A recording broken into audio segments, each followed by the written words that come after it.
Okay, I think we'll make a start. Hi everyone, and welcome to this launch event for I Need to Be More Than a Lesson You Learned. It's the inaugural exhibition to be curated for Disability Arts Online's virtual gallery, Displace.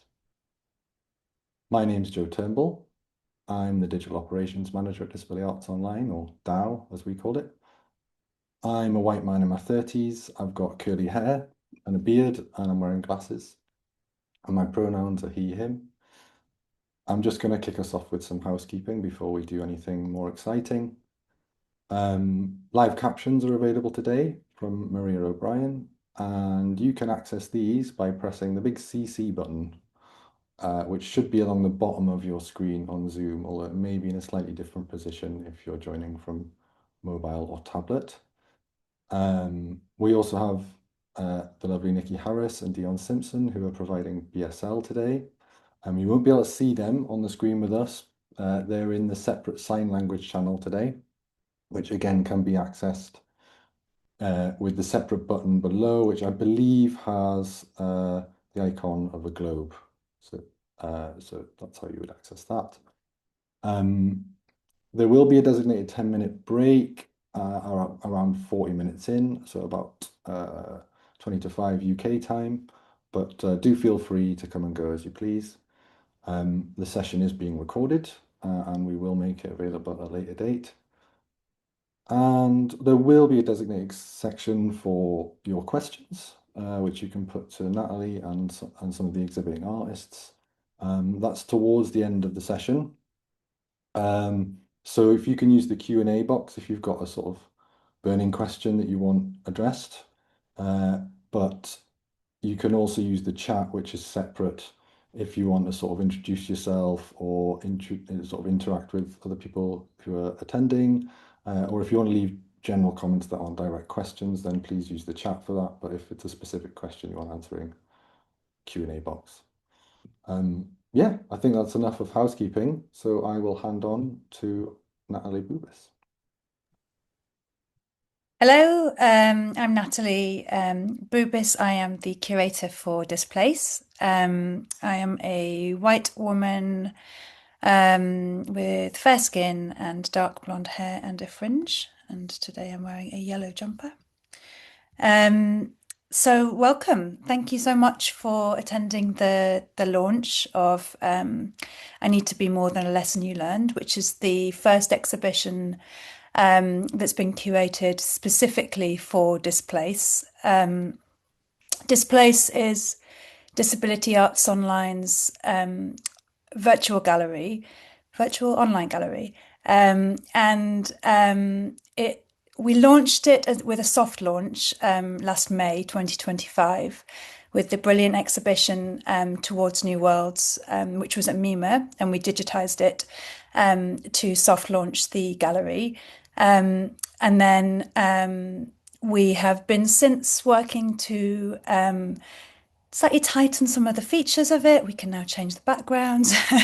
And in the interim, I've been working on curating the first exhibition that's sort of native to the space. So that's been really exciting. And I'm delighted to be launching it today and sharing it with you all. Well, I'll give you a tour and talk a bit more about the exhibition after this section. But first of all, I wanted to talk a little bit more about the context of Displace, which was dreamed up before I came on board with Disability Arts Online, and was actually a capital project to create an online gallery space to platform the work of disabled artists and discourse. And the idea behind it was that it was creating a space that was as accessible as possible, accessible to attend and visit, and accessible to work for artists to work on and for curators to curate on as well. And also that we have as many access features as we can. It's always a work in progress, but that's the kind of imaginary behind it. But obviously, it's an online space, so we wanted to invite a kind of piece of artwork to imagine what an accessible, barrier-free bricks and mortar gallery would look like.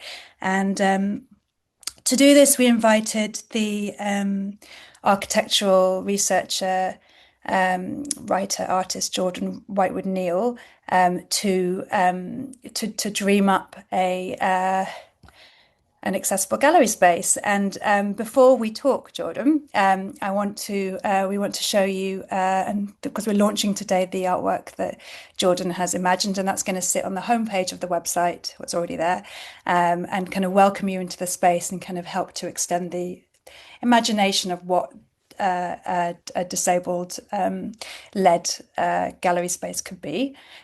So Joe is going to play the video for that now, which is about 3 minutes long, and then we'll talk to Jordan afterwards.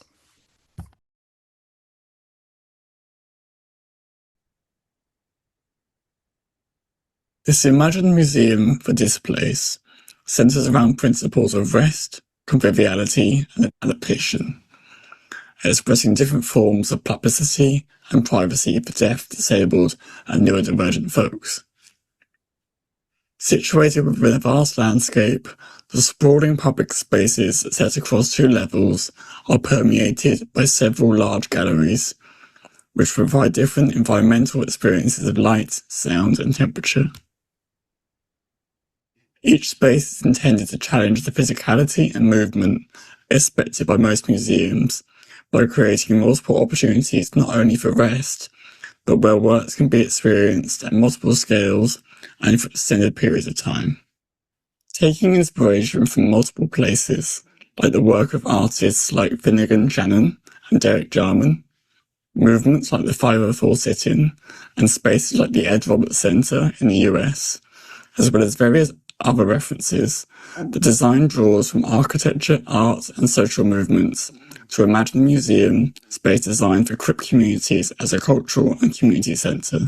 A large rectangular grid structure is permeated by large gallery volumes and scattered with multi-sized courtyards.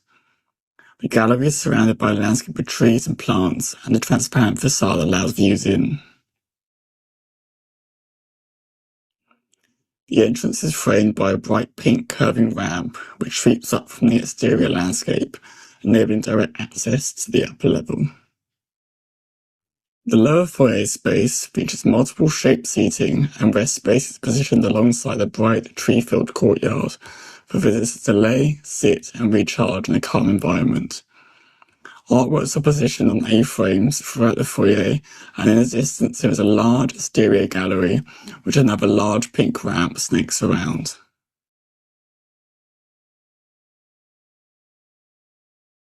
There is a quiet, open seating area overlooking a curved glass window into a bright courtyard with multicolored grasses and flowers, the courtyard providing alternative quiet spaces beyond the galleries.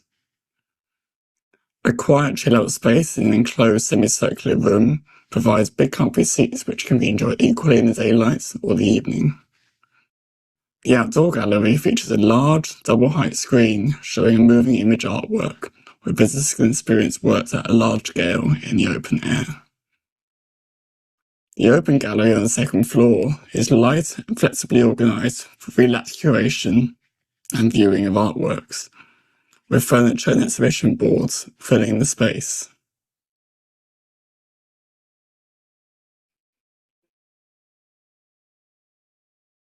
The curved art gallery has a large screen for viewing moving image artwork with rest benches, platforms and beds sat in front of it. A thin window across the top of the wall lets in minimal natural light. The bath gallery is a rich sepia tone and features a large circular hydropool where visitors can rest, relax and refresh while enjoying artwork which are positioned high up and on the curved wall and on the ceiling for viewing whilst in the lying position. Access to the hydropool is provided by a large curving ramp into the water and the playful pink hoist. And thanks to Jordan for producing that piece. Yeah, Natalie, do you want to kick us off? Well, yeah, I think first of all, if Jordan wants to introduce himself, and then we can delve in. Yeah, hello, my name's Jordan Whitewood-Neal. I'm a white man in his young 30s, with sort of short brown hair, and yellow glasses on. And as Nathalie said, yeah, I'm just started a PhD at UCL, looking at disability in education. Um, and I was very kind of excited to make a start on this quite challenging project, but interesting project which I've enjoyed doing a lot. Um, and yeah, so thank you for Nathalie and Joe for navigating it with me. Um, Not at all. It's really exciting to launch it today, and I think also we used some of the artworks from the current exhibition to kind of populate it, and I really love that um, interplay between the imagination of what could be in the artworks and the imagination of what could be in terms of like dream access in the gallery. And I think it would be interesting to hear you speak about some of the things that you spoke to Joe and I about during the process, because you drew on quite a lot of existing architectural and artistic references for the idea that you've kind of brought together in it. And I think it would be great if you could tell us a bit more about those. Yeah, so I kind of alluded to them a little bit in the kind of description of the project, but I think one of the main references to me was Derek Jarman's Prospect Cottage. And as you would have seen from the video, it's sort of there's a large focus on in the design around this sort of relationship to landscape, which I think is sort of often missing from the sort of museum space. Um, and it was inspired by a couple of buildings. So one I would say is probably the Garden Museum, which is in Lambeth in London, which has this beautiful courtyard which sort of opens up onto this sort of beautiful garden, it's connected to a church, um, and has sort of spaces that sort of are just off from it. And the other is a place called the Louisiana Museum of Modern Art, which is in Copenhagen or just outside Copenhagen, and it's this kind of sprawling kind of building sort of deep into this sort of coastal landscape, which meanders up different levels and has different sort of orientations to a sculpture garden, a lake, etc. Um, because I felt like those two museums to me embody what a museum can provide in terms of those extra spaces beyond the museum experience itself, which allow you to inhabit and experience it in different ways. Um, and there was also kind of some more abstract references, I'd say. Um, there's a place called the Pamio Sanatorium, which was in Finland, and that had these kind of vast sort of sun lounge terraces, which historically were used for treating people with tuberculosis. Um, but what I was taking quite absently from that was this kind of differentiation between the ground floor and the upper floor, and how there's sort of a flexibility in the upper floor in terms of uh, feeling the environment, having flexibility to move around and navigate it yourself. And hopefully that sort of is felt through the entire building. Um, so yeah, I feel like there's quite a few references coming into the project, um, which was also quite challenging to navigate in terms of what you take forward and what you don't. And you would have seen from the scale of the project, it's quite big. How that happened, I don't know. But I think it was interesting to actually think about a disabled centered space which occupied that amount of area. That wasn't just confined to a kind of small intervention, but actually became quite a kind of prominent sort of landmark or space that could be inhabited. Yeah, that's really interesting, Jordan. I think that disability is often relegated to like the education space or a small room somewhere. So for it to be so expansive is, I think, is a bold statement, and I think it's the right sort of statement to make. I wonder, what were your initial thoughts on getting our brief, which I won't outline the entire brief, but the essential brief was to create a gallery space without barriers. What what did you think about that brief as a sort of initial provocation? I guess kind of an impossible one. Uh, um, but I think that's if that's what we're reaching to, I think that's a great thing. To try and sort of, speculate on how we get as close to that as possible. Um, and I think we had like discussions very early on that, a future iteration of this project would be, to engage much more with artists and curators and museum goers to actually who are disabled and older, etc., to kind of understand what they would want as well, and how this sort of space might develop and how the typology might take on its own sort of life. So I think it was challenging to think of it uh, as a kind of isolated design project for now. Um, but also I think we had various conversations which were very useful. We kind of fleshing out the kind of qualities that would be important, in the project.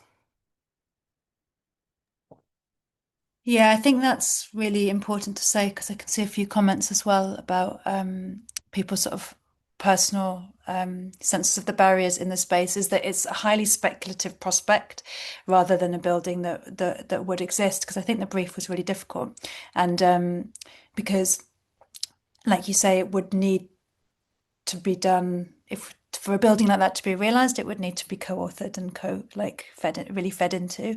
But I think as a kind of speculative idea, it's just kind of throwing something into the space of imagination that is not yet here. And I think I was really taken by the fact that you designed a full institution, which was kind of way beyond what I had imagined that you would. But it really did seem to make the point that that doesn't yet exist.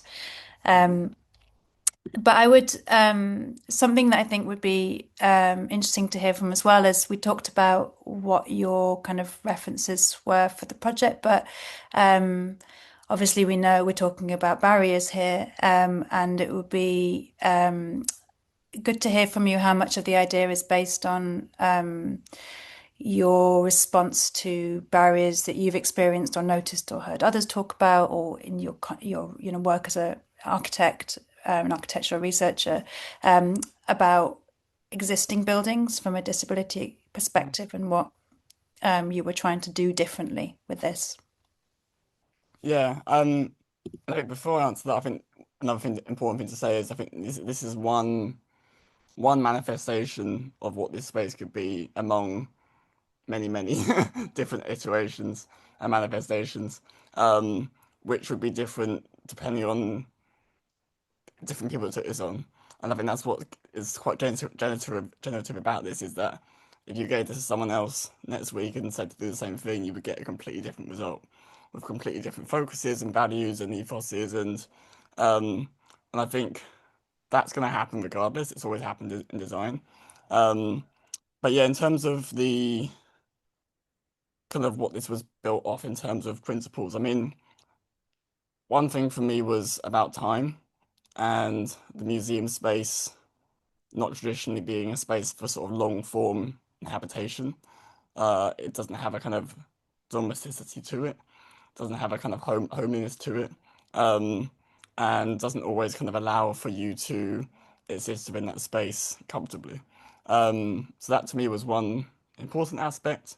Um, there was also, which I think means builds off of that, was this idea of countering mobility, countering movement, and then sort of talking about rest and occupation, sort of the occupation of space, and how the gallery spaces sort of enable that. And there was also this sort of balance between privacy and publicity. Museum spaces are very exposing, very visible spaces to be in. They are large and vast and expansive for the artwork, but not necessarily for the people. um, and you would have seen there was a kind of smaller space where it's sort of like a niche in this sort of courtyard, which was sort of more private. And you can imagine that if we had more space like that in museums, there would be room for the museum to be a place of care work, of hygiene that you need to take care of when you're in the public. Um, you know, we have stuff like changing places, which enable that in places like the Welcome Collection. But they are few and far between. And I think thinking about those domestic qualities of care in the museum space, I think would be really interesting to consider.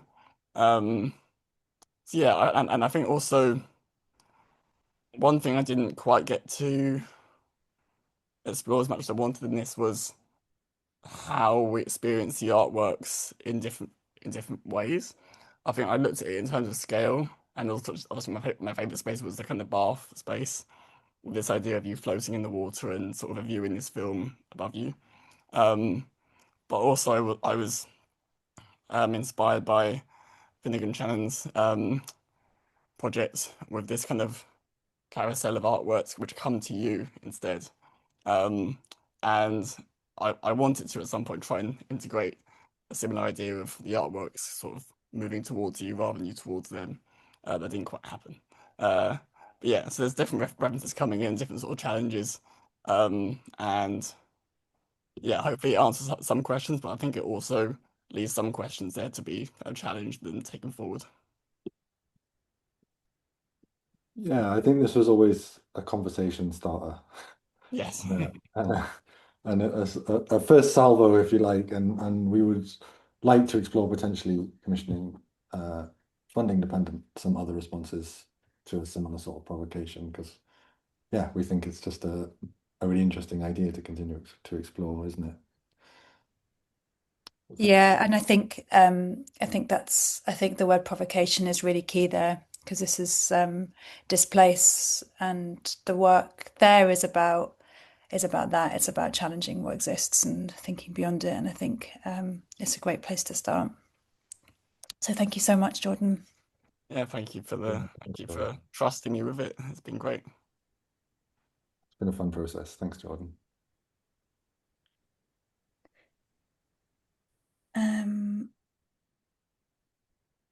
We're doing quite well Okay. for time. We're just about on time, Natalie. Okay, great. I wasn't sure. I was actually just checking my schedule. Um, so is this where I give a tour of the You're going to exhibition? give a little tour, so I'm going to dive off, and we'll see you at some other point. Okay, great. Okay, so the exhibition. We would yeah, I think what I'm going to quickly do before I tour you around the exhibition is give you some, for anyone that hasn't been to Displace the Gallery first, I'm going to start you on the homepage, which you would access after Jordan's video, and just give you like a very whistle-stop tour of the features so you can understand the accessibility features and stuff, because we'll give you a link to the exhibition in the break, and then you can have a look on your own time. So I'm going to share my screen and then give you that tour, and then I'll take you to the exhibition and talk a little bit about that before the break. So bear with me. Okay, so the gallery has help with using the gallery page, which you can, if you get stuck, you can look on there. And I want you to know about the accessibility feature section here, which is available on the burger menu in the corner, because you can opt for large text, low contrast, dark mode. And importantly, the gallery, which you'll see, is arranged on a kind of wall that you can navigate along with your mouse pad or keypad. But if that is proving inaccessible for you, you can also view the gallery as a list, which is this toggle button here. And that comes up as an option in the kind of welcome text in each room. And if you want to switch it off, you can go back to there as well. So I just wanted to show you that. The exhibitions are generally, that's Jordan's video, which starts the homepage, and then you can go to this. The exhibitions are navigable from here. So we can go to I Need to Be More Than a Lesson You Learned, and this is the first page of it. So the exhibition is called I Need to Be More Than a Lesson You Learned. It features the work of 9 artists, and 3 of them are new commissions that are the first commissions for this for Displace. Excitingly, we are starting a collection of artworks that we've commissioned. So it's Abi Palmer's work, Babe World, and Jamila Prowse, and they will enter our digital collection of artworks made for the gallery. So the work is curated across 3 rooms, and the title of the exhibition, I Need to Be More Than a Lesson You Learned, is taken from a brilliant poem called A Lesson by the US-based poet Carrie Sarah Kaufman. It is, by the way, you can get more information when you go into the click onto the text, but it's linked to here, so you can read the poem. The exhibition is broadly about it broadly takes restrictive ableism as a starting point, and by that I mean I particularly wanted to explore the very insidious kind of ableism that I think exists very much now, where there is apparent inclusion, but it doesn't really go far enough. There's Mia Mingus on their blog talks about the fact that just because disabled people are in the room doesn't mean there isn't any ableism, and that's something that I wanted to kind of pull out in the exhibition.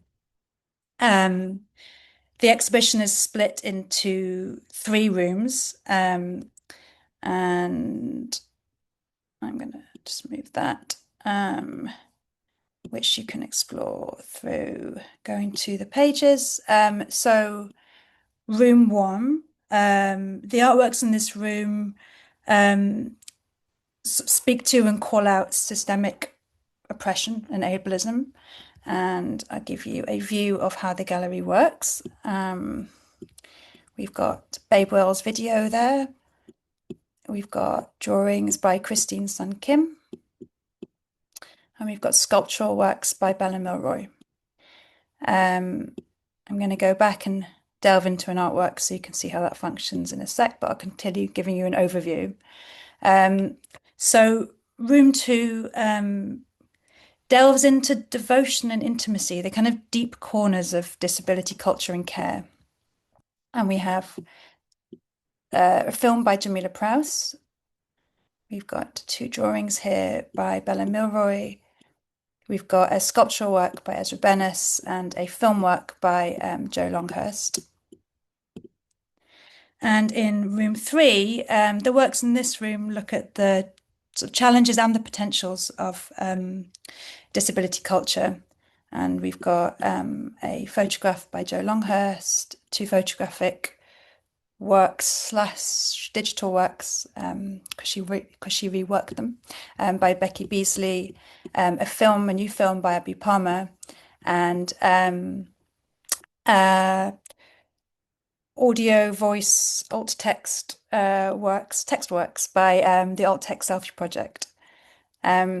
So the exhibition is a kind of journey of sorts through the disabled lived experience of ableism, through to sort of crip living and culture, and through that to crip ways of being that are expansive and accommodating, and the kind of challenges and potentials there.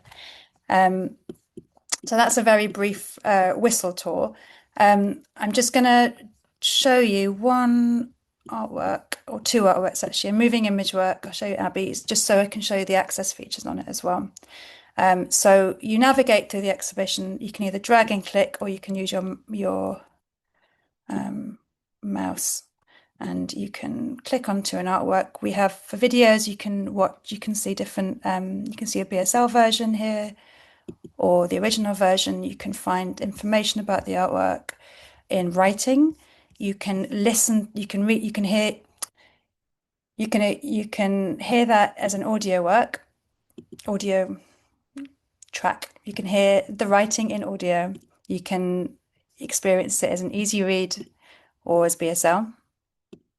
that's the same for all the artworks in the gallery.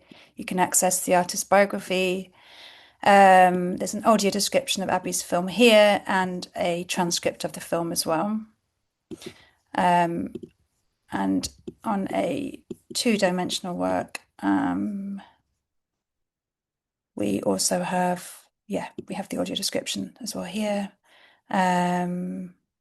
We just don't have the BSL version there. So that's a kind of whistle-stop tour of the gallery space. You can get between the rooms by pressing the big previous space buttons. You can navigate via this little navigation bar at the top to the different artworks, including the round thing at the end is always the next space or previous space button.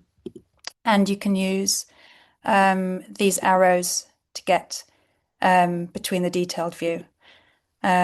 One thing I forgot to show you is also if you click on a two-dimensional artwork, you will get a detail view that you can zoom in.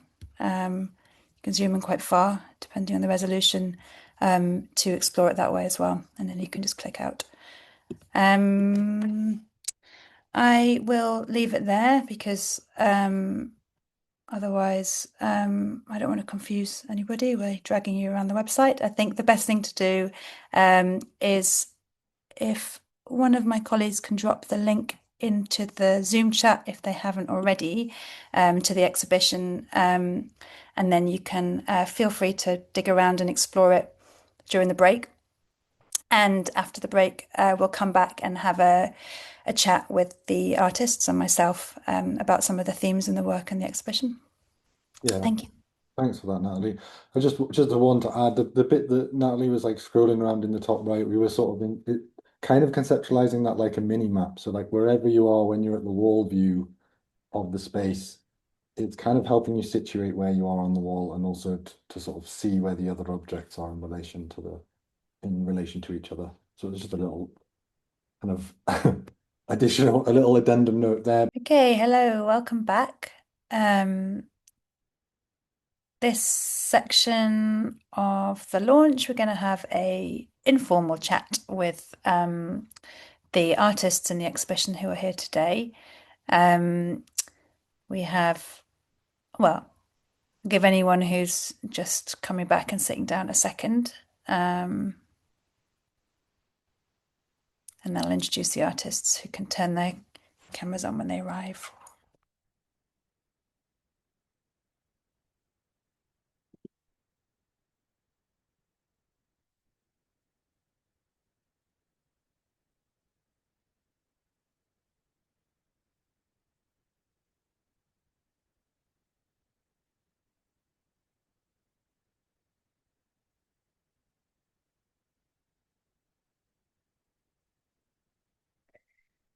Hello, we're all here. Okay, brilliant. So today we're joined by 5 of the artists in the exhibition. I'm just saying who's on my screen first. We've got Joe Longhurst, Bella Milroy, Abi Palmer, Ezra Benus, and Becky Beasley. Becky Mayotta also sends out messages if I have it on. Just saw your chat. Don't know. You can turn it off in settings, but we can talk about that another time. So I'm gonna invite everyone here to just self-describe themselves for anybody in the webinar that needs that, and then we'll go on. I have some gentle questions, and then we can kind of have a chat beyond that. And anyone in the audience, do make a note of questions that come up as we go, and then there'll be a chance for a Q&A after we finish chatting amongst ourselves. So Joe, if you wouldn't mind just doing a self-description. Hi, so I'm Jo Longhurst. I'm a white woman in my 60s with dark asymmetric hair and large pale rimmed glasses. I'm wearing a dark t-shirt. Thank you. Bella? Hi everyone, my name is Bella Milroy. I'm a white person with pale skin and round oval face with chubby cheeks. I've got large metal rimmed glasses on, a short fringe, long brown hair, big woolly jumper on, and a Palestine flag pin. Thank you. Abi?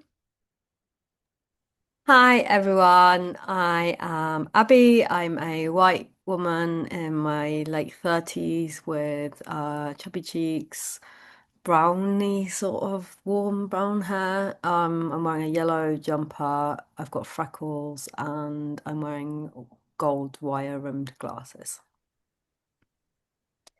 Ezra? Hi everyone, I'm Ezra Benus. I'm a white person with kind of a moppy black curly hair, um, dark uh, eyebrows, and some shaded beard going on. And I'm wearing a black t-shirt, and my background is blurry because of the Zoom setting. And Becky? Hi, I'm Becky. I'm a white person who is exactly 50 years old. I have long, dark blondish hair. And I'm wearing quite regular tortoiseshell glasses. I've got rosy cheeks, and I'm wearing a black jumper, and I'm in my studio. And there's a cheese plant in the distance behind me. Thank you. Brilliant. In the room today we have one of the artists that was commissioned specifically for the exhibition. So I'm going to ask, and that's Abi Palmer. The process I went through to curate the show was I had artists' work in mind and artists that I wanted to work with, and we had a lot of conversations with everybody in the room. But I invited Abi to make a new work, and I just want to ask Abi to say a little something about that, because I think what was interesting, actually, with all of the commissioned artists, but only Abi is able to join us today, was that when I talked about my sort of broader idea for the exhibition and suggested that I'd like to invite them to make a new work. All three of the artists that I approached to do this had an existing work in mind that they wanted to make for this context. And I wondered, Abi, if you could speak a little bit about that, about why you wanted to make that work, the work you made, Intrusion as Manifesto, and why you wanted to make it for the context of disability arts online. Yeah, thanks. That's a really great question. For me, I've Intrusion as Manifesto is like the framework of how I have a practice. My question has always been, how can an artist with a fluctuating body and health conditions, have a practice that is in any way sustainable? Which is a really common theme. I teach a lot and mentor a lot, and it's always the first question disabled and chronically ill artists come to me with, and writers as well.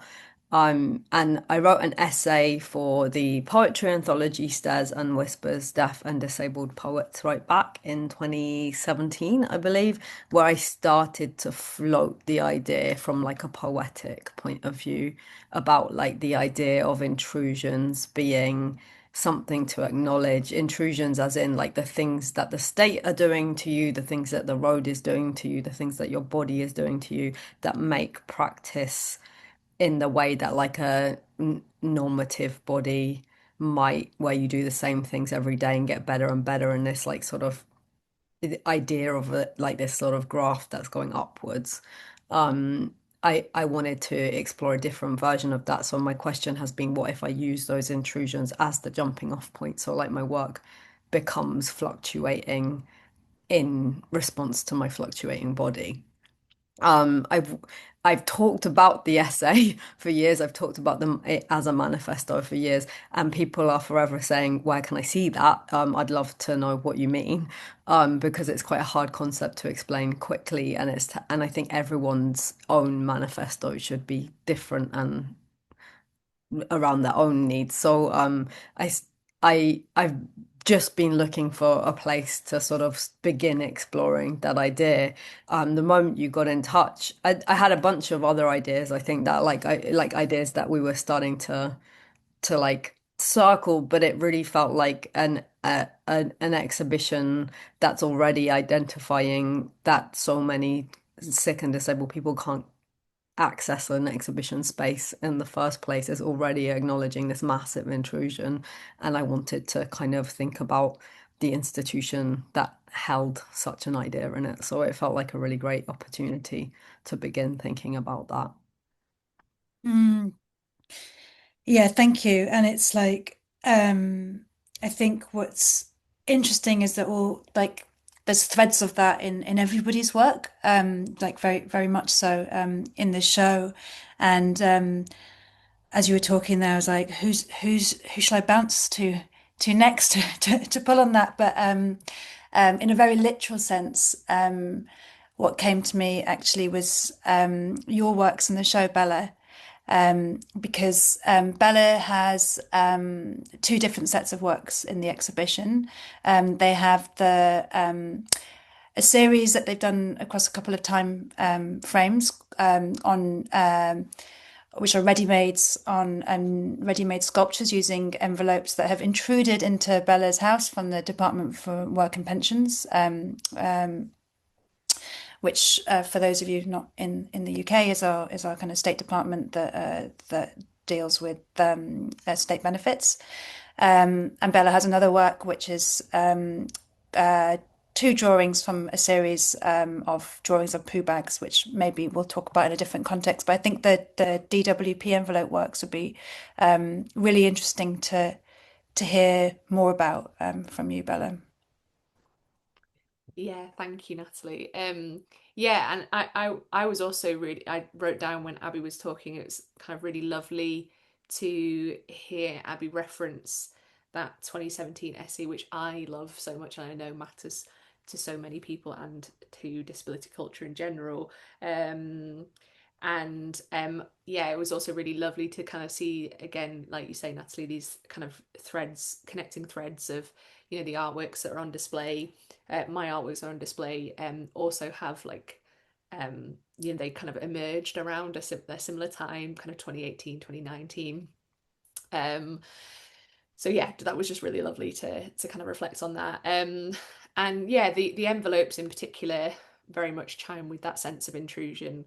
I think anybody that has experienced that envelope coming through your home in that way is one, you know exactly what it is. And I think the what's so fascinating about the DWP envelopes as a material is that they hold such a interesting kind of weight of both being covert and overt at the same time. For those who know, they are these striking objects that hold so much presence to them and yet go completely unnoticed if you have no idea what they are. And I think it's a really interesting kind of space to explore, especially on that kind of threshold of public and private, in which when you're engaging with the DWP as a disabled person, you know, that kind of public private, the way in which your private life is squeezed through that system, and details, the most personal private details of your existence are given to who knows who, to who knows where, and stored and read by who, and this kind of constant peeling of your life and then closing up again. Yeah, I think as a physical material, the envelopes are kind of eternally fascinating to me in that way. And yeah, the intrusive nature of them, yeah, are really, really horrifically exciting in that way, and from a creative kind of medium like that, which is why, and thank you so much for your care in the curation, Natalie, that I always refer to them as sculpture, because they are, that's exactly what they are. Even working with the kind of text-based work that exists as part of that medium as well. So yeah, I really appreciate your curatorial expertise in supporting the works in that way. Well, you're welcome. And thanks for having them in the context. And it's actually interesting because sculpture is a particularly difficult medium to deal with in the online gallery space. Yeah, obviously there's a flattening there, and trying to kind of convey sort of objectness is challenging. And actually there's a Ezra's work is the only work that is not is a photograph of the work in situ, which we decided was a much stronger way to convey it than trying to kind of sort of cut backgrounds out and adapt it and lose its materiality somehow by flattening into the digital space.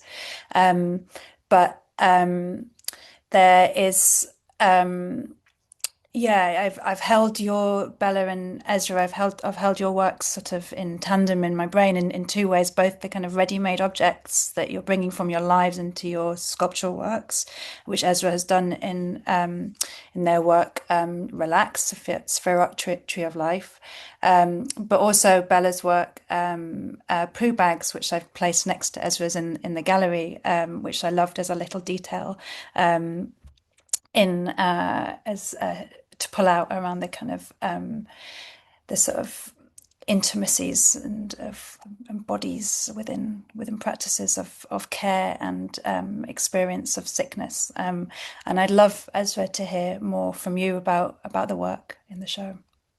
Yeah, thanks. This is Ezra speaking. Yeah, I really loved that connection that you made between my work and Bella's work there.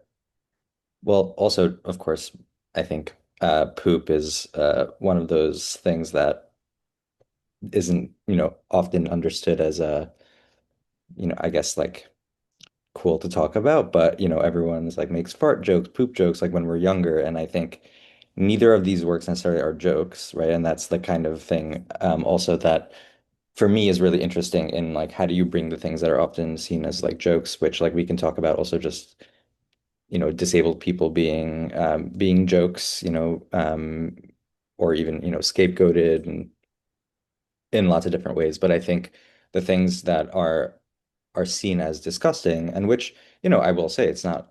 I'm not saying like I love poop, which for those who do, that's also cool. No shame there, but for me, it's thinking about the ways that the objects that are about the bodily, the visceral things that are seen as gross, that are really just the shared things that we all have, truly the most common things of for all people are the things that are seen as needing to be kept private, as things that are seen as disgusting and gross. And I have never understood that as culturally why that is, and everyone has this experience, and using objects from the experience of the intimacy of care, right? Of the objects that relate to the ways in which like we also need to extract, excrete, and also maybe have other people help in those moments, right? Whether like the work is using tourniquets, of course, that is used for like, blood work or putting in an IV needle or anything like that, right? Blood is another one of those bodily fluids that is also seen as gross and, needing to be kept private. And but the question is like what happens when the things that are inside us come outside? And I think that's a kind of mirror of what the work is doing too with the objects themselves, right? So we don't see any excrement, we don't see any blood in the work, and it's kind of the ways in which these are nodes to understanding that so much of what disability is as a kind of private experience or even like a forced private experience. I'm not saying like we all need to necessarily make everything public, right? But I think there's a way in which that kind of forced hiddenness and the ways that that actually has like many layers of even more nefarious, understandings of disability, whether that be like institutionalization or, sterilization, killing, all of these things that have histories and kind of present tense um, yeah, factors of just what it means to be disabled in the world, are things that I think like aren't often then referred to as like valuable, right? Especially in the art world, which values things that are meant to be shown off, right? And if disability is not something that should be shown off, then how are we making work about it? And I find that really interesting that we're all grappling in different ways around that. And the work, just to kind of add, is that other layer for me of kind of adding value to that is the way that they're in the shape of the Sefirot, which is a Jewish mystical symbol of the divine, and it connects, and it's also called the tree of life. So really thinking about the ways in which like life giving and us as like reflections of being a divine, bodies and beings is actually um, part and parcel of what it means to like be a body in the world and have these experiences. So I'll just leave it there, but I wanted to kind of frame that as to what I'm interested in general, and like thinking about the things that are supposed to be hidden and how do we bring them into public space, but also the kind of like, I don't know, dangers of also like what it means to be in public and bring things that are seen as, not supposed to be there into that space. Thank you.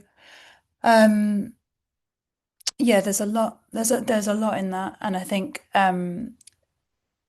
something I wanted to pull on was the sort of divinity aspect of your work, because it's a thread that I found after spending a lot of time with all of the artworks in the exhibition. It's a thread that I found running through a lot of the works, and tried to pull into the exhibition in the room too, that has Joe's work and Ezra's work, and I forget who else, and Jamila's work and Bella's poo bag work in. I specifically used this purpley blue, which I was trying to evoke some of the kind of a color of devotion, really. And I want to move over to Joe because we decided to exhibit a work that you had never shown before in this exhibition, which is a really intimate work. And there's lots to say, I think, as well, but maybe we don't have time this time. But about animals in this exhibition, and pets. But for now, just want to be really interesting to hear from you about your work, Private View, which you had never shown before, and had made in a very different context alongside a different work, but about your sort of palliative care for your pet, Vincent. Yeah. And it would be lovely to hear more from you about that. Okay, so it's Jo speaking here. So Private View is part of my body of work, The Refusal, which is a body of work that I've made over many, many years working with purebred show dogs. And I'm exploring cultural ideas of perfection and also eugenics and attitudes to breeding. And throughout that, I've always worked with kind of elite show dogs, but I have two whippets of my own, not especially elite and not show dogs. And these dogs have always been very important to me. They came into my life at a time when I was hardly able to leave the house and spent a lot of time on my own. So as companions, they were very important, but they also kick-started my art career because this first body of work started working through them with other dogs.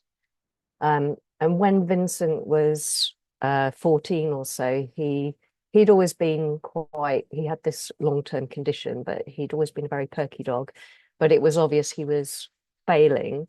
And it was actually a very important time to spend some very quiet time with him and with myself, just experiencing that time with him. And I was recording his body as it failed. And it was intended to be part of a immersive floor standing work with the very young elite show dogs running around at their kind of peak of performance. I've still yet to get funding to make that work. So this work has existed, and I did offer it to a curator who'd wanted the other work, and she was a little bit horrified by it. So I'm absolutely delighted that you chose it, especially for the fact that you saw in it the intimacy and care that I was expressing.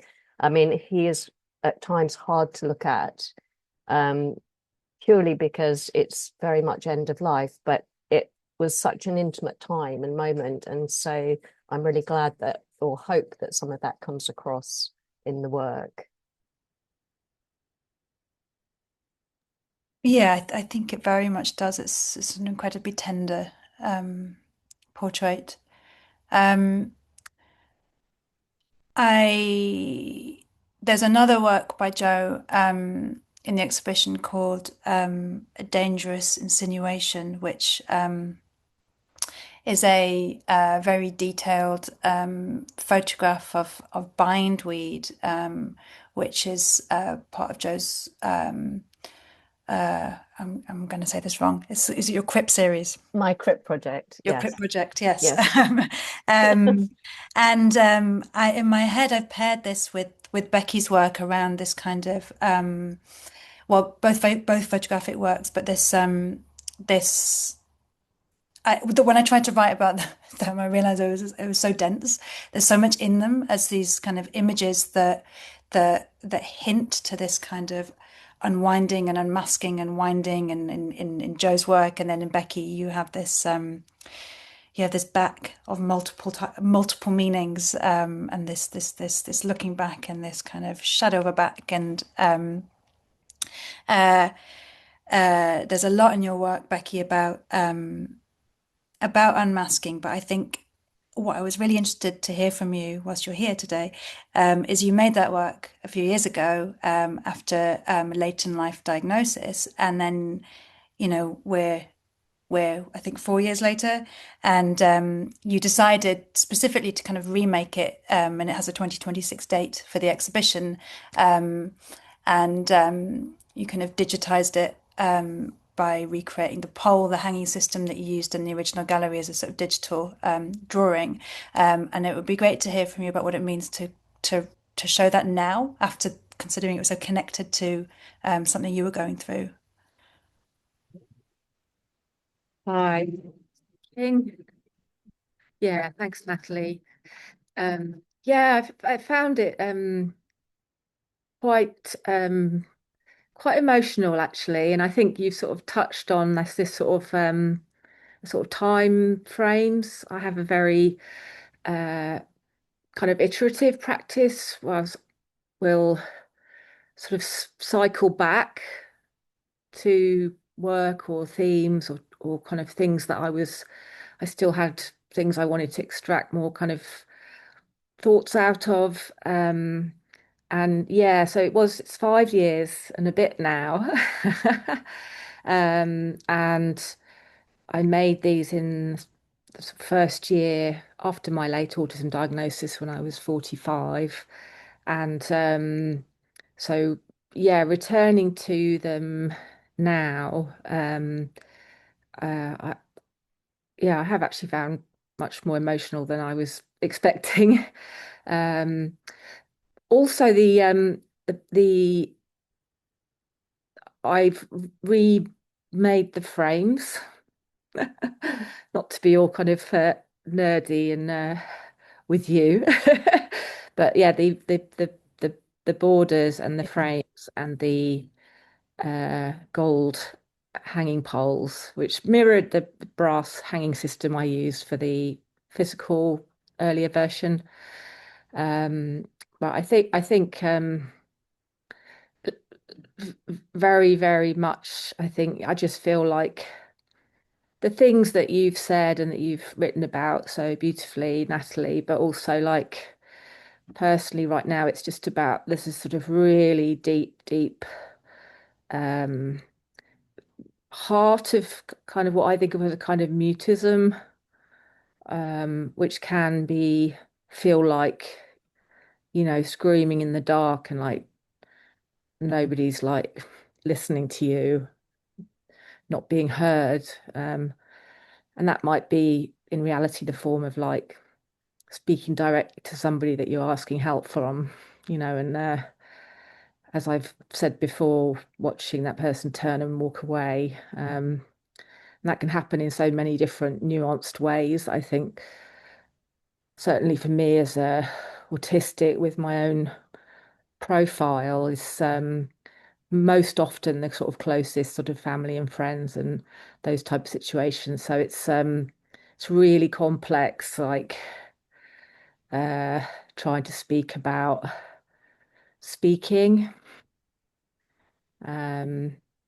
whether from a sort of autistic kind of sort of center or other kind of relationships, I guess, to like what ultimately like, becomes this incredible like levels of intimacy once one understands how to speak to oneself. I don't exclude myself anymore. I'm not lonely anymore. I'm never alone now. But yeah, that sort of deep, deep kind of silence, and I think the sort of weight and pressure. Um, yeah, so I'm sort of seeing like, I'm sorry, I'm getting sort of I'm getting really somber with you. So it's sort of like just it's very emotional being here today and with this amazing group of people and in this beautiful new exhibition. So but also like, the other side of it that I do feel, but right now isn't front of my mind, is just the sort of joy in being realizing I'm allowed to feel my turned backness to the world and the world's turned backness to me, and I'm allowed to own it and also experience so much of the joy of being with myself, and then very slowly over the years connecting with other really amazing individuals and new world opening up, some of which is here today. So I think that sort of that balance of sort of gravity and grace, I guess, in these things is very much on my mind. But yeah. Yeah, thank you, Becky, and yeah, I think of course it's incredibly emotional to reshare your work, and I think it's something that it's important to note runs, I think, through everybody's work through the exhibition is there's a lot of hope, but it's these are rooted in lived experiences, and it's the kind of ambivalent situation between what's heavy and what's possible, what's sort of difficult but beautiful, and I think those things very much sort of coexist in their complexities, and I hope that they come across in the way the exhibition's pulled together as well, because that is the intention there, because it's the title "I Need to Be More Than a Lesson You Learned" is about not is about the opposite of a flattening of experience. Becky, you have your hand up. Yeah, just because I guess who I was just here, it's Becky again, just to do with the other, also on this slightly more that's kept returning to my mind is this the other a sort of a kind of another side, I guess, just of the title of the show, which I think keeps sort of coming back to me, which is like being taught a lesson, like it's a sort of weird flip side, but like feeling like there's so much experience of like that sort of could be being taught lesson by other people, like really like that sort of other side that I don't know, just kind of keeps flipping back to my mind with this sort of like and also feeling kind of much more free of that experience now that I have a community and a network and sort of space that's, that I know is protective, even if I'm still being taught lessons every day by, the world, being told off. I'll stop there. Thank you, Becky. We are amazingly running out of time, and there's so much to say. I have some questions from the audience, which I'll put forward. Then, equally, if any of you guys, any of the artists here today want to ask anything, then please do as part of this section of the Q&A. I have a question for Abi from Annie, who wants to know, how do you create work that's fluctuating? I'm curious to hear more about your process and what that looks like, as I'm an artist and filmmaker with ME and fluctuating illness and grapple with this too. That's Maybe the work answers it. Yeah, I think, yeah, I speak for about 14 minutes about it in the video, but like as a brief overview in case you're too tired to watch 14 minutes of video, I would say using that fluctuation to like lead what it is you're doing. So if you can only work from bed, I used to make a lot of much smaller works that were like in matchboxes because I could only make matchbox size works from my bed. Whereas later I've had a lot of hand pain and like found that like some forms of sculpture have been incredible for that as opposed to writing. So like using what my body's asking for to lead how I explore my creative practice. The hard bit is money. So finding it, having a manifesto around it where I kind of sell it as a sexy thing to curators that I'm fluctuating, and that's sometimes part of my performance. I guess I'm thinking a bit about Bella's DWP envelopes as well. We perform so much to the DWP in order to perform a version of sickness and cripness, which is real but has to be like retranslated to enabled neutral in inverted commas participant, but then for Bella to take those pieces and re-perform onto them with a piece of charcoal is like a version of navigating that fluctuation and like finding a way of holding that performance for yourself. I would say like in a kind of tenderness. I don't know, that's two thoughts at once. I think Joe has something to say as well.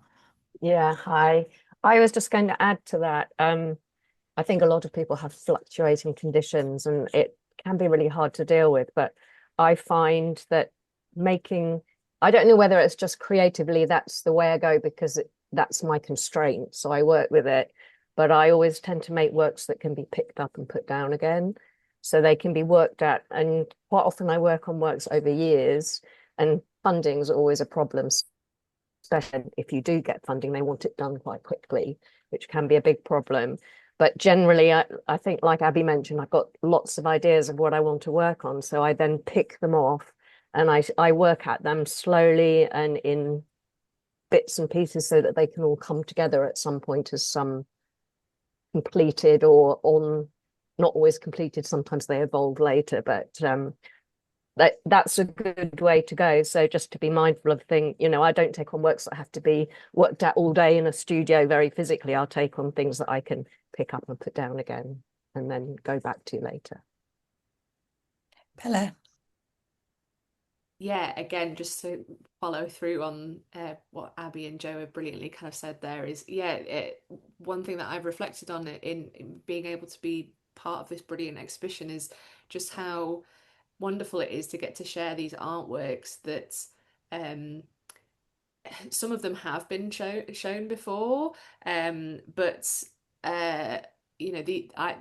most of them were made kind of 2018, 2019, when my life and career was extremely different from what it is now, like completely different. And it's been really lovely to kind of like think about that, to get to be here with you all right now, and like seeing people in the webinar turn up to this, people who I really admire and respect, and yeah, to think about the kind of longevity of our making in these kind of small kind of moments of commitment to our creativity and to our thinking, where these small kind of interventions, so these are little poses of that, and kind of really respecting that and not thinking of them as as some, just because they don't always get that kind of larger audience straight away, but they hold so much value and presence in their own right, and these ideas can then kind of grow and expand in different ways that 2018 Bella would never have thought was would be. So yeah, I think that's a just following on from especially what Joe was saying about that. Yeah. Abi, is that your hand? Yes, it is. I wanted to bring up while we've got them here, like within that, like I met Ezra Benus last year for the first time. It was very exciting, and something that like really struck me in our conversation was like I hope you'd be able to talk a bit about this, Ezra, but in terms of like holding other works and other disabled works as sacred. Ezra has a collection of disabled artworks. Like you collect disabled artworks as a practice, and that's been like such a revolutionary thing to hear as a practicing disabled artist who loves and admires all of the artists who are here, or like so, or like Bella, seeing so many people in the chat that I'm excited to. But Ezra, I wondered if you'd be able to talk about that in terms of like the sacred that we're talking about in this conversation as well. Yeah, thanks for bringing that up. I know we have just like a couple minutes, so I'll keep it brief, but this is an invitation for anyone to follow up with me about it. Yeah, something that I have noticed, and like Bella, what you just mentioned of like making work that like, and Joe also, you mentioned like making work that you don't know if there's an audience or like how you're gonna make something, and then when you get to show it.